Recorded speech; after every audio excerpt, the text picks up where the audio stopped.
कुछ देर बाद केंद्रीय मंत्री सुकांत मजूमदार मालदा जा रहे हैं। वहां वो मुर्शिदाबाद से पलायन करने वाले हिंदू परिवार से मुलाकात करेंगे। आपको बता दें, बड़ी संख्या हिंदू परिवार उन पर हुए हमले के बाद से पलायन करके पड़ोसी जिला मालदा में जाकर रुके हुए हैं। एक स्कूल में उन्होंने शरण ली है। सुकांत मजूमदार भी थोड़ी देर में वहीं पर पहुंचेंगे, उन परिवारों से मुलाकात करेंगे।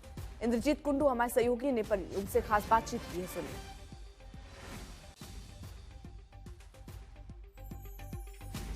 हमारे साथ इस वक्त है पश्चिम बंगाल बीजेपी के अध्यक्ष सुकांत मजूमदार, जो सीधा इस वक्त मालदा पहुंच चुके हैं और मालदा में मुर्शिदाबाद से आए हुए पलायन किए हुए जो हिंदू परिवार इस वक्त रिलीफ शेल्टर में यहां पे दिन गुजारा कर रहे हैं, उनसे मुलाकात करने की कोशिश सुकांतोदा करेंगे।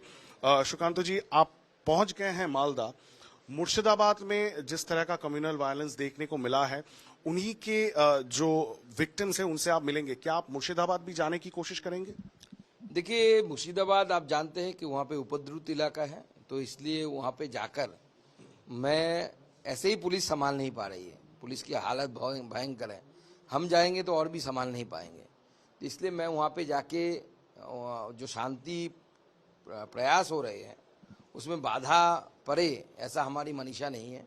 इसलिए हम मालदा में रह के यहाँ से पूरी दिन मॉनिटरिंग करेंगे क्या चल रहा है। बीएसएफ को ठीक तरीके से वो लोग डिप्लॉयमेंट कर रहे हैं कि नहीं कर रहे हैं, सारा रिपोर्ट यहाँ से बना के जहाँ पे डालना है, जहाँ पे भेजना है वहाँ भेजेंगे। होम मिनिस्ट्री में एक मॉनिटरिंग ऑफिस भी आपने बनाया है मालदा में, बीजेपी कार्यालय में एक मॉनिटरिंग ऑफिस भी हमने बनाया है और उसका नंबर हम सार्वजनिक कर चुके हैं हमारे कार्यकर्ता के द्वारा। अभी ओपनली हम सार्वजनिक करेंगे और वहाँ पे मुर्शिदाबाद में जहाँ से ये सब चल रहा है, जहाँ पे दंगा चल रहा है, जहाँ पे हिंदुओं के घरों पर हमला चल रहा है, वहाँ पे अगर ऐसी घटना घटती है तो उस नंबर पे वो लोग फ़ोन कर सकते हैं, फ़ोन करके बता सकते हैं और वहाँ पे सेंट्रल फोर्सेस भेजने की जिम्मेदारी हमारी होगी।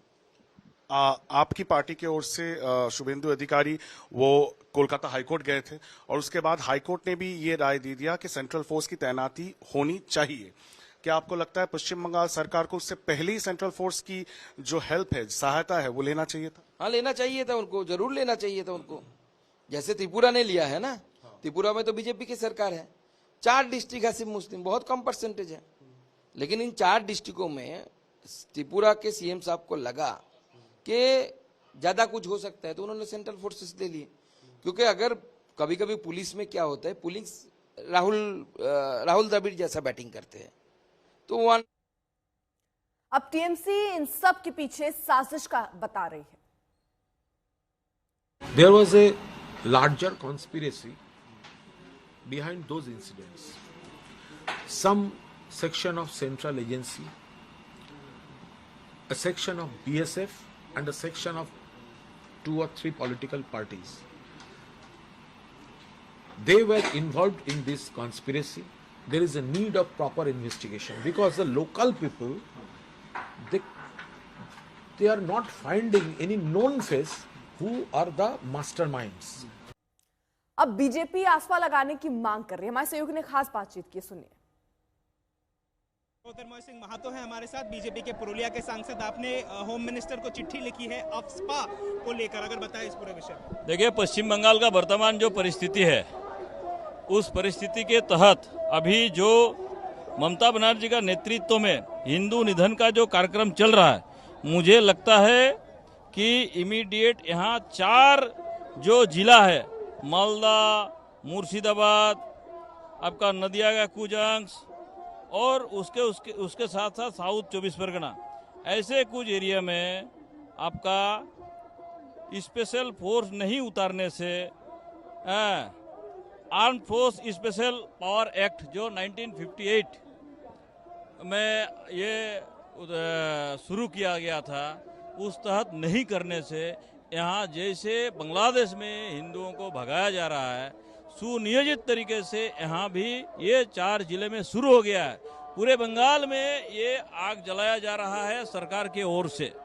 सरकार के विशेष जो इसका योजना है कि इसको भगा के अपना वोट बैंक मजबूत करना और अगला चुनाव में फिर से इसको जीतना है। और इसके लिए इसको पहले हिंदुओं को भगाना। 2 यहाँ विषय है, एक है गवर्नमेंट का वोट बैंक जो शासक दल है उसको चाहिए, और दूसरा है कि जिहादियों का जो असल उद्देश्य है उसको पूरा करने जा रहा है। वहीं अधीर रंजन चौधरी आज मुर्शिदाबाद जा रहे हैं, वहां के हालात को देखने और समझने। 20,000 से ज्यादा शिक्षकों की नौकरी से निकाले गए, वो भी सत्तारूढ़ पार्टी के भ्रष्टाचार की चलते। सारे बंगाल के लोग खपा हुआ है, आक्रोश में है, तो उनको निगाहों को भटकाने के लिए ये सांप्रदायिक दंगा की अलावा और कौन सा अच्छा मौका मिल सकते हैं। वहीं गवर्नर क्या कह रहे हैं वो भी आपको सुनवाते हैं।